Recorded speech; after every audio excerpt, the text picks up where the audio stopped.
जब राजपाल का काम चल रहा था बहुत लोग उसके घर पे खाना खाते थे और कभी भी उफ नहीं किया उस आदमी ने। आदमी खड़ा हो सकता है, सोच सकता है, उसका टाइम अच्छा ही। बिजनेसमैन माधव गोपाल अग्रवाल, हाँ, उनसे 5 करोड़ रुपए लिए गए फिल्म बनाने के लिए। लिए नहीं गए, उन्होंने इन्वेस्ट किए। एक चेक बाउंस का मामला और एक झूठा हलफनामा, ये 2 मामले हैं जिनके चक्कर में आप कानूनी मुकदमेबाजी में पड़े और आपको तिहाड़ जेल में भी रहना पड़ा। पिछले 25-30 सालों से सिनेमा के पर्दे पर एक ऐसा चेहरा जो बिना कुछ कहे सिर्फ अपनी नजरों एंड बॉडी लैंग्वेज से आपको हंसा दे। एक ऐसा कलाकार जिसने 5 फीट 2 इंच की हाइट के बावजूद बॉलीवुड के बड़े बड़े महानायकों के बीच अपनी एक ऐसी जगह बनाई कि अगर आज भी आप जीमेल का नया अकाउंट बना के यूट्यूब ओपन करोगे तो राजपाल यादव की कॉमेडी सीन सबसे टॉप पे आएंगे। मैंने पूछा हाउ आर यू? फाइन। अरे यार तुम लोग इंग्लिश की बहुत प्रॉब्लम रखते हो यार। हाउ आर यू मतलब कौन हो तुम? लोग उन्हें उनके असली नाम से ज्यादा उनके आइकॉनिक कैरेक्टर्स के नाम से जानते हैं, फिर चाहे वो हंगामा के राजा हो, चुप चुप के बांडिया या फिर भूल भुलैया के छोटे पंडित। राजपाल यादव जब भी स्क्रीन पे आते तो फ्रेम उनका हो जाता। उनका सफर एनएसडी यानी कि नेशनल स्कूल ऑफ ड्रामा से शुरू होकर मुंबई की गलियों तक और फिर हिंदुस्तान के दिलों तक पहुंचा। फेशियल एक्सप्रेशंस के ऐसे दिग्गज कि खुद दूसरे एक्टर्स कंफ्यूज हो जाए।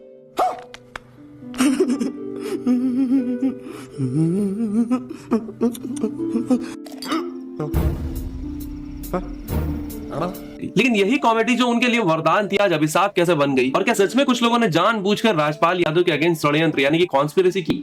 अगर मैं गलत होता तो आज मैं यहां नहीं होता, क्योंकि मेरा करियर बर्बाद करने के लिए सारे प्रोड्यूसरों के पास में इतने इतने पेपर पहुंचाए गए। आज 150 प्लस फिल्मों में काम करने के बाद, इतना नाम करने के बाद भी उन्हें कई चैलेंजेस का सामना करना पड़ा। हाल ही में वो अपने चेक बाउंस केस और लीगल कंट्रोवर्सीज की वजह से काफी न्यूज में रहे, तो इसीलिए लोग ये भी सवाल उठा रहे हैं कि क्या ये सब कोई पीआर स्टंट है या फिर वाकई वो कोई बड़ी मुसीबत में है। क्योंकि राजपाल यादव की टोटल वेल्थ 80 करोड़ प्लस बताई जाती है और उनका टोटल डेट सिर्फ 5 करोड़। और जब सच में इतने सारे सेलेब्स उनके सपोर्ट में उतर गए फिर भी उनकी बेल क्यों डिनाई हो गई? तो राजपाल यादव एक ऐसा इंसान जो कभी फौजी बनना चाहता था, जिसके लिए वो 2 बार तैयारी भी करता है बट दोनों बार रिजेक्ट हो जाता है, वो एक इतना फेमस कॉमेडियन कैसे बना? As an actor lead role ना मिलने के बाद भी कई फिल्मों में उन्होंने हीरो को भी ओवरशैडो कर दिया। ये ना डेविड साहब जब भी मिलते थे, वो हमने कपिल शर्मा के शो में भी बोला था कि वो काम हीरोज के साथ करते थे और हमेशा बोलते तू देखना, तू ताली मिलेगी, तू देखना मेरी बैच। छोटा डॉन इन टाउन 2-3 सीन का रोल है, लेकिन पूरे देश या लंदन में भी जाओ तो 3-4 कैरेक्टरों में ये कैरेक्टर एक बहुत हाईलाइट कैरेक्टर। इस एक्टर ने अपनी छोटी सी हाइट को अपनी सबसे बड़ी ताकत भी बनाया और ये भी बताया कि टैलेंट हाइट की मोहताज नहीं हो, क्योंकि ये है बॉलीवुड के छोटे रिचार्ज की बड़ी कहानी, जिन्होंने अपने 5 फीट 2 इंच की हाइट से नहीं बल्कि अपने 500 फीट ऊंचे हौसले से पूरे देश को हंसाया। और ये वीडियो सिर्फ आपको राजपाल यादव की जर्नी नहीं बल्कि इतने लेसन दे के जाएगा जिसे जान के आप भी सोच में पड़ जाओगे। तो उत्तर प्रदेश का शाहजहांपुर वही शहर जो आज भी अपनी फौजी भर्ती के लिए मशहूर है। इस मिट्टी में जन्म हुआ राजपाल यादव का। घर की हालत ऐसी थी कि जेब खाली थी पर सपने बड़े थे। पढ़ाई लिखाई में राजपाल का मन थोड़ा आउट ऑफ द फोकस ही रहता था, लेकिन जिम्मेदारियों को उन्होंने बचपन से ही 1080p प्रीमियम एचडी पे देखा था। तो उन्होंने अपने बड़े भाई श्रीपाल से कहा कि वो खेतों में काम करना चाहते हैं। तो फाइनली बहुत ही कम उम्र में उन्होंने दिहाड़ी लगा दी। और गांव देहात में चाइल्ड लेबर के बारे में कितने ही अवेयर होते हैं, आज भी वहाँ बाल मजदूरी धड़ल्ले से होती है। हाँ, तो 15 दिन खेतों में काम करने के बाद उन्हें कहीं ना कहीं 120 रुपए मिले। ये पैसा उन्होंने अपने बाबूजी को दे दिया। बाबूजी भी बहुत खुश हो गए क्योंकि बच्चा कम उम्र में इतनी समझदारी दिखा रहा था। तो उनके बाबूजी ने उनके लिए ही 6th क्लास की किताबें खरीदी। 10 साल की उम्र से अपनी किताबें खरीदने के लिए जॉब करने लगा था। आज उसको बाल मजदूरी बोलते हैं, लेकिन उस समय मुझे नहीं पता था कि बाल मजदूरी है ये।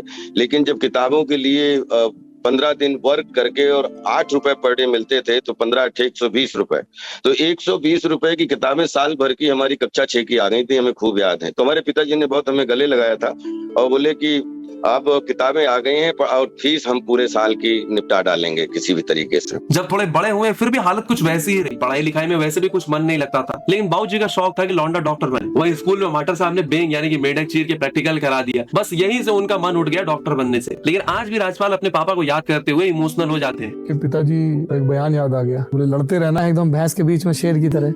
हाँ यार, पिताजी का हिम्मत किसको कहते हैं? मेरी हाइट के हैं वो। मैं उनकी बहुत सारी चीजों से सहमत नहीं था, लेकिन उनकी हिम्मत का बहुत कायल था। एक बार 4-5 लोगों से झगड़ा हो गया, छोटे से थे हम, चारों तरफ से घिर गए पिताजी, लेकिन पिताजी ने वहां से हटना मंजूर नहीं किया। लाठियां चलने लगी, पिताजी उनके बीच में, पिताजी अकेले 5 आदमी फाइट कर रहे हैं। तो फिल्मों में देखा है, जब रात में उनको दर्द हो रहा था वो करा रहे थे। तो मैंने उनसे सवेरे पूछा कि आपने ऐसा क्यों किया यार? आपको वहां से इतने लोगों ने समझाया, आप जा सकते थे। बोले जिंदगी में एक ही चीज सीखी है कि रोटी मेहनत से कमानी है, पीठ किसी भी वॉरियर को नहीं दिखानी है, वॉरियर को जब भी दिखाना है तो चेस्ट दिखाना है। अब डॉक्टर तो बनने से रहे, लेकिन राजपाल यादव का बचपन से ही मन था कि वो सेना में जाए, देश की सेवा करे। उनका एक बड़ा सपना इंडियन आर्मी में भर्ती होना भी था, इसलिए उन्होंने काफी मेहनत की और फिजिकल टेस्ट की तैयारी भी की। लेकिन ये कम हाइट उनके सपने के बीच की रुकावट बन गई। फौज में भर्ती होने के लिए जो हाइट चाहिए थी उससे थोड़ी सी कम रहेगी, जिसकी वजह से उनका देश के लिए सेवा करने का सपना अधूरा ही रहे। लेकिन इसकी शुरुआत कुछ इस तरह से हुई कि राजपाल के जिले यानी कि शाहजहांपुर में सैनिकों के लिए यूनिफॉर्म बनती थी, तो राजपाल यादव को OFC यानी कि ऑर्डिनेंस क्लोथिंग फैक्ट्री में काम मिल जाता है। दरअसल उन्होंने अपने फैमिली की फाइनेंशियल हालत खराब होने की वजह से वहां पे टेलर की जॉब करी होती है, और वहां भी 4000 एप्लीकेंट्स में से सिर्फ उनका सिलेक्शन होता है। और ये फैक्ट्री आर्मी के लिए कपड़े, पैरा सूट्स वगैरह बनाती थी अंडर डिफेंस मिनिस्ट्री। तो राजपाल ने जवानी में OFC में अप्लाई किया स्किल सीखने के लिए, और ये उनके गांव में एक बहुत बड़ी बात थी। गांव वालों को बहुत गर्व भी हुआ कि उनकी जॉब लग गई, क्योंकि ये बड़ी रिस्पेक्टेड फैक्ट्री थी। यहाँ पे उन्होंने टेलरिंग और क्लोथ रिलेटेड काम सीखा, जैसे पैरासूट्स बनाना और ट्रेनी बन के डिफरेंट डिपार्टमेंट्स में घूम के काम सीखना। लेकिन राजपाल का पहला सपना हमेशा आर्मी ज्वाइन करना ही था, और जो कि उनके होम टाउन यानी कि ऑर्डिनेंस फैक्ट्री से ही लिंक थी। तो एक बार उन्होंने न्यूज़पेपर के छोटे से कोने में फौजी की एप्लीकेशन के बारे में पढ़ा, तो वो भी वहां पे पहुंच गए। अब छोटे से राजपाल 6 फीट के लॉर्डो के बीच खड़े थे, तभी आर्मी के जेसीओ साहब ने उन्हें देख लिया और उन्हें बुला के पूछा कि तुमने पढ़ा भी है कि कितनी हाइट चाहिए। तो राजपाल ने कहा कि नहीं, तभी जेसीओ साहब ने उन्हें वहां से भगा दिया। लेकिन राजपाल के मन में ये गिल्ट रहा, ऐसे उन्होंने एक्सरसाइज शुरू कर दी हाइट बढ़ाने के लिए। लेकिन जब दोबारा भर्ती के लिए पहुंचे तो फिर उन्हें वही सूबेदार मिल गया जो उन्हें पिछली बार भर्ती में मिला था। उन्होंने कहा कि तू फिर आ गया। तो राजपाल ने भी झल्लाते हुए कह दिया कि बंदूक पकड़ाओ या फिर कोई ऐसा दूसरा काम दे दो, और फिर देखो मैं दूसरे से कैसे बेहतर करके दिखाता हूँ। लेकिन फिर सूबेदार ने राजपाल को समझाया और घर वापस जाने को कहा। इस बार राजपाल मान गए और अपने OFC एंड एक्टिंग पे ही ध्यान दिया। तो एक्टिंग का किया कहीं ना कहीं उन्हें दशहरा में ही काटा। तो हुआ कुछ ऐसा कि दशहरा आने वाला था, रामलीला के डायरेक्टर कलाकार ढूंढ रही थी, तो राजपाल भी उसी वर्कशॉप में पार्ट लेने के लिए वहां पे पहुंच जाते हैं। अब उतने एक्टर्स अवेलेबल नहीं होते हैं, तो डायरेक्टर्स भी जल्दी जल्दी में अंगद का रोल राजपाल यादव को दे देते हैं। रामलीला शुरू होती है और वो भी पल आता है जब रावण के दरबार में अंगद पैर जमाते हैं और एक डायलॉग बोलते हैं कि मैं अपना पैर आपके सामने इस दरबार में जमा देता हूँ। यदि आपका कोई योद्धा इस पैर को धरती से उठा सके तो मैं अपने स्वामी की ओर से वचन देता हूँ कि वो अपनी हार मान लेंगे और इस लंका से वापस चले जाएंगे। 5 फीट 2 इंच की इस एक्टर ने जिस इंटेंसिटी से ये डायलॉग बोला था कि ऑडियंस को यकीन हो गया था कि हाँ ये वही बलशाली अंगद ही, इसीलिए उन्हें रामलीला में काफी अप्रिसिएशन में मिलती है। और रामलीला में मिली इतनी अप्रिसिएशन की वजह से ही राजपाल को एक्टिंग का कीड़ा काट ही जाता है और वो शाहजहांपुर में होने वाले रामलीला और नुक्कड़ नाटक में पार्ट्स लेने लगते हैं। लेकिन काम वो OFC में ही करते रहते हैं। दरअसल राजपाल यादव ने थिएटर को शुरुआत में सिर्फ एक हॉबी की तरह ही लिया था, लेकिन शाहजहांपुर में ही जरीफ मलिक के साथ काम करते वक्त उन्होंने एक्टिंग की बारीकियां या नुआंसेस सीखी थी। जरीफ मलिक ने उन्हें सिखाया था कि स्टेज पे खड़े कैसे होना है, ऑडियंस से कैसे कनेक्ट करना है। लेकिन राजपाल यादव ने इसे करियर बनाने का कभी सोचा ही नहीं था। वो तो उनके अंदर एक आर्टिस्ट वाला जुनून था। पर तभी उन्हें कृष्ण कुमार श्रीवास्तव जो कि राजपाल को जानते थे, उन्होंने एक बार उन्हें ताना मारते हुए कह दिया कि कुत्ता अगर घर घर घास खाने लगा तब तो हो गया देश का कल्याण। यही एक छोटी सी बात है कहीं ना कहीं राजपाल के अंदर आग जला दी। उन्हें एहसास हुआ कि अगर वो अपने होम टाउन में ही रहे तो लोग उन्हें कभी सीरियसली लेंगे ही नहीं। इसी बेइज्जती को उन्होंने फ्यूल की तरह इस्तेमाल किया और 1992 में भारतीय हिंदू नाट्य अकादमी लखनऊ पहुंच गए। BNA में जाने के बाद उन्हें समझ में आया कि एक्टिंग सिर्फ डायलॉग बोलना नहीं बल्कि एक डिसिप्लिन्ड आर्ट फॉर्म है। तो कुएं से निकल के आया मेढक अब बड़ी छलांग लगाने को भी तैयार हो गया, क्योंकि उन्हें BNA में ही NSD यानी कि नेशनल स्कूल ऑफ ड्रामा के बारे में पता चला। लेकिन समस्या ये थी कि NSD में एडमिशन के लिए उच्चारण ठीक होने चाहिए थे, और आपको तो पता ही होगा कि उत्तर भारत के लोगों का उच्चारण कैसा है। इनके लिए तालाब शौ, दंत शौ और मूर्धन्य शौ सब कुछ सेम होता है, जैसे कि बलिया से आने वाले सिद्धांत चतुर्वेदी ने भी कहा था। तो मैं यूपी से आता हूँ, बलिया से, और मेरी मम्मी आज तक शंकर भगवान बोलती, अक्षय कुमार बोलती है। और यही शौ और सौ की प्रैक्टिस करने के लिए राजपाल जंगलों में जाके चिल्लाते और प्रैक्टिस करते ताकि उच्चारण साफ हो सके, और इसी के बाद वो दिल्ली के लिए रवाना हो जाते। अब दरअसल चिल्लाने वाली बात कुछ ऐसी है ना कि एक पुरानी थिएटर टेक्निक है जिसे वॉइस प्रोजेक्शन और आर्टिकुलेशन ड्रिल कहते हैं। और यही खुली जगह पे चिल्लाने से राजपाल का गला खुला और वो हर एक शब्द को क्लैरिटी के साथ बोलने लगे। उनकी ये मेहनत रंग लाई और उन्हें NSD दिल्ली में जगह मिल ही गई। NSD पहुंचने के बाद राजपाल यादव ने सिर्फ एक्टिंग नहीं सीखी बल्कि उन्होंने वहां की रिपोर्टरी कंपनी में भी काम किया। वहां उन्होंने वर्ल्ड क्लासिक्स और बड़े प्ले डायरेक्टर्स के साथ भी काम करा और अपने कॉमेडी टाइमिंग और इमोशनल रेंज को भी पॉलिश किया। लेकिन NSD में भी सिलेक्शन की दिलचस्प कहानी है। इंटरव्यू पैनल में दरअसल उन्हें कॉम्ब यानी कंघी दिखाई गई और कहा गया कि इससे ही मोनोलॉग करो, लेकिन राजपाल ने उसे अपने तरीके से किया और जज को इंप्रेस भी किया और उनकी जेन्युइन एक्टिंग ने ही उन्हें सेलेक्ट भी करवा दिया इन 1997 बैच। जैसे मैं एक छोटा सा उदाहरण बताऊं कि एक प्रॉप फेंक दी और बोले कि इसको आप यूज करिए।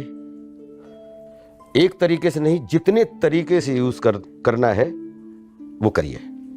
आपको कंघा दे दिया तो कंघे का एक काम है ये करना, और कंघे से क्या हो सकता है, तो नाखून भी, मतलब कंघा नाखून बन गया। तो जितना भी, फिर पता लगा कंघा मतलब ब्रश भी बन गया, सब अपने कपड़े भी साफ कर रहा है।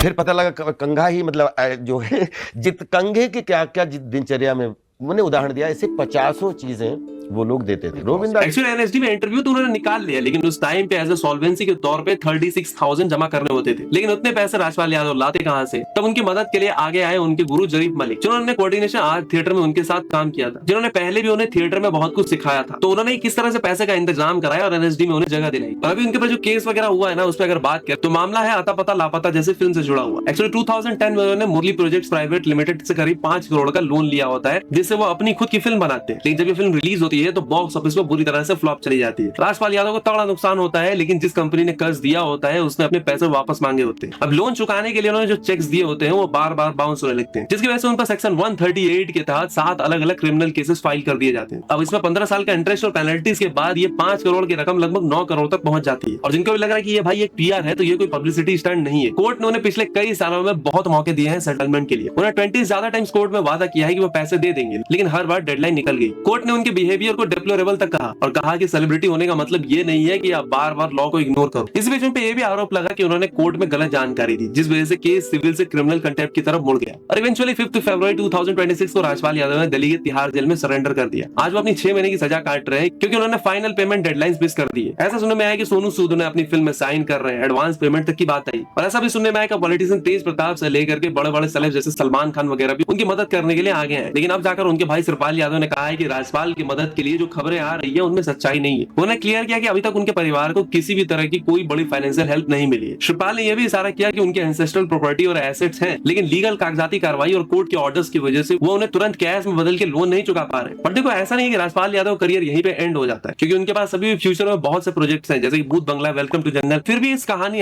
इस जेल कांड में कुछ पीसेस मिसिंग तो जरूर लगती हैं। तो भाई ये थी राजपाल यादव की इंटायर जर्नी।